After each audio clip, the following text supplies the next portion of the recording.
You're And welcome back. Now, if you have a vegetarian dining with you on Christmas Day, then we are here to help you out.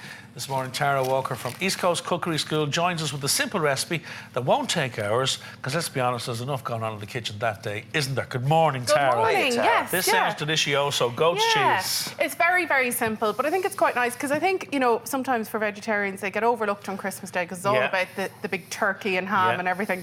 And I think this is a nice little centrepiece to put out if you have a vegetarian in your family or, you know, as a guest. So the first thing... What's the norm then? Is it a nut roast or something that would be thrown at a vegetarian, wouldn't it? Yeah. So I just decided to do something a bit different. You're right. Yeah, exactly. So I'm going to make a little, it's like a little wreath-shaped goat's cheese tartlet, basically. So I have a bundt tin here. Bunt. B-U-N-D-T, yes, isn't it? Exactly. Bunt cake. And then I'm just going to cut... No, give us a bunt on that, no. I'm going to cut a circle out. OK. And this will be the lid. OK, so that's the top of the pie. Exactly. Okay. And Simon, actually, I'll give you a job if you don't mind. Yeah. So if you want to cut a circle out of that, approximately the same size as the centre of this. Yeah, exactly. Dear God, and I'll give you my knife now. Am I doing a freehand? This could go terribly wrong, Tara, but we'll try. There we go. Right. Well, I might do... You can take a measurement there, yes. I will, yeah. Exactly. There we go. Look at that. See? Oh, not just a pretty face. It's off centre, but it'll do. You ready? It's a little askew, but it's fine. So do you need this little circle piece? No, or I can don't just, actually, no. I can discard? Yes, well, you could make a mini tartlet out of it. It'd be very mini, wouldn't it? Yes, That's the centre of our wreath. And look here, guys, I'm just giving the bundt tin a generous oiling. Any oil or butter or anything is fine, just to make sure the pastry doesn't stick. And then I'm just lining it with my strips of pastry then as well. So this is just a shop-bought puff pastry. I think it's, you know, look, you can make your own, of course. Such a brilliant ingredient. Yeah, exactly. It's really handy. I always have a couple in the freezer, and you can throw a few things. I'm putting goat's cheese and red onion into it today, but you can put anything into it. You could put sausage meat into it and make a big sausage roll.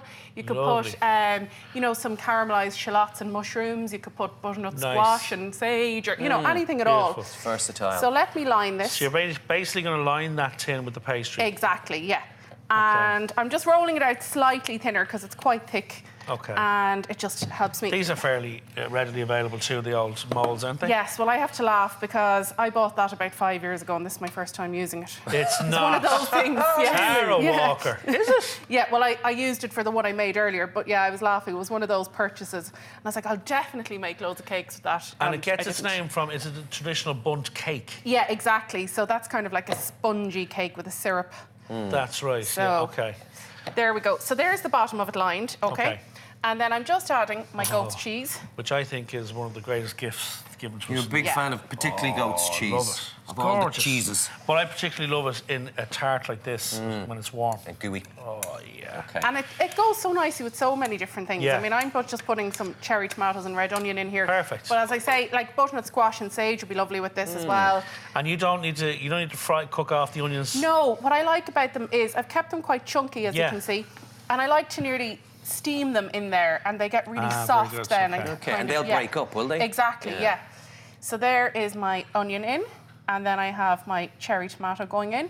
Lovely. So it's quite laissez-faire, you know, you don't need to be really bit of a fridge clearer, this one. Exactly, whatever you have in the fridge goes into Exactly. And then let me pop the lid on. Now, it's a little off-centre, Tara, but sure, we won't fall out over it, will we? That's his signature. Yeah, look at that.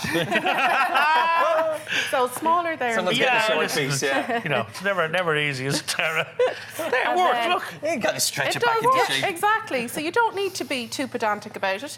You can just press in all the edges then. And just let it all kind of join up together. Now, if you wanted, Tara, could you fill that mould up, like make it a really big one? Oh, you could, definitely. As deep as you want? Yes, you could, right, definitely. OK, cool. So what I'm doing here, though, is you can actually have it even done the day before and ready in the mould and everything. OK. And I'm just putting a little bit of whisked egg or egg wash onto the top to give us a nice kind of golden colour. And you can cook it the day before as well. Now, I actually did cook the other one last night that I have, but they're nicer on the day. They are nicer served freshly, you know, out of the oven. But you can eat them hot or cold. You can sit. Exactly, yeah, absolutely. So that's it going into the oven, just like that. Plenty of egg wash. How long and what temp? 180 to 200 for 15 to 20 minutes. Nice. Just keep an eye on it. Delicious. And then, just to drizzle over it for an extra bit of flavour, I'm going to make a quick pesto. So I've got some basil leaves. Yeah. Pesto. Take it up to a new level. I love pesto. Oh, yeah. I have to give a shout out to Patricia, who works with me in the cookery school, who brought me this basil plant at 12:30 last night. Wow. Really? Yes. Midnight run. Well Very done, nice. Patricia. Thank you, Patricia. Thank you very much. Yes, because we had a very busy night at the cookery school last night, and we realised we'd used all the basil. Where's the basil? And she went home and got it for me. I thought that was very Good kind on of you, her. Patricia. Thank you very much. So then I have... So that was what, pine nuts? Yeah, some toasted pine nuts, garlic and basil gone in at the moment. And I'm going to give it a little blitz up just to break it all up first. Can you use the raw pine nuts or do you have to toast them off? Or is that just a better prefer flavour? them. Yeah, I just think you get better flavour. And also, Yeah. you know, they've been picked a long time ago, so they kind of, you know, they lose their freshness a little bit. Okay, so you need to give them a Yeah. little toss on the pan. That's Gorgeous. beautiful, isn't it? So fresh. Absolutely gorgeous. And then I'm going to add my olive oil and my parmesan. I don't like putting the parmesan into the food processor because it gets a little bit kind Yeah, of... you see a lot of chefs doing that. They mix it in, won't they? Yeah, I find it just gets a bit kind of chalky or something, or Right, granular yeah, in texture. yeah. So I'd rather grate it as I've done here. But Patricia actually grated it again. Oh, Patricia, Patricia. we should Patricia's the just get hero Patricia today, in yes, here. I know. She cooked the one last night that we're going to show in a minute. Patricia. Well, we unsung have our hero. staff Christmas party this evening, so I can thank her then. So this is our pesto here. Beautiful. And you can make it as smell loose or as, you know, I want it kind of a little bit more sticky because I want to put it on top of my little wreath. Okay. So now, here is the one. Here's the one Patricia made earlier. I actually did make this one, yes. And just to make it look a bit Christmassy, I'm going to pop my pesto, and it's just for the colour, really, more than anything. I am on top. starvelicious. Are you? And a couple of tomatoes to make it look like the holly of your wreath. Look at now. You see what I mean? the festive You colours. see? Yeah. You see? And I have my knife ready because we're going to get stuck in. Okay, I'll just want to show you then. Smell that if you have a pesto's couple of basil beautiful. leaves, then you can kind of make it look like holly. Like the wreath, yeah. Exactly. And I would just have that with just some leaves, you know, some nice salad leaves Great or whatever. vegetarian option. Yeah, there Yeah, we and, go. and simple as well. You know, if you were hosting the dinner and you're cooking the bird, but you could relatively easy accommodate somebody with this. Absolutely, and as I say, it can be made ahead of time. Leave it with the egg wash and everything in the fridge, and then just stick it into the oven. We've knives and forks there, guys, as well. Après-vous, monsieur. So have Are a you taste. really going to let me go first? Because I know you're dying to taste this. No. You go ahead, son. I have the patience of a saint. We'll find. Well, let's see how long I take, shall we? Already. I'm going to get a thumbs up or down. Some of the I think I pesto know which on way that you're going as to well. go. Yeah, have a bit of pesto. Yeah, it looks lovely. Well, winner, chicken dinner. It's amazing. Oh, good. It's Yeah, so you full love of flavour. And the pesto really adds to it. Oh, doesn't the it? pesto kind but of even finishes without it, there's a lot of good flavour going on yeah, there. but the pesto really makes it, I think, you know, it just adds that freshness to the whole thing.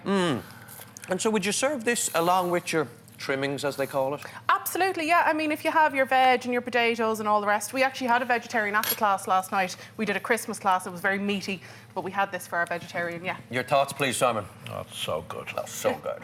Oh. There won't be pesto. nothing of that left in just a moment. The pesto with the goat's cheese. Thank you, Tara. It's gorgeous. You're very welcome. Now, full recipe details are up on the website, or you can check out Tara's book, Good Food, No Stress, for more. Now,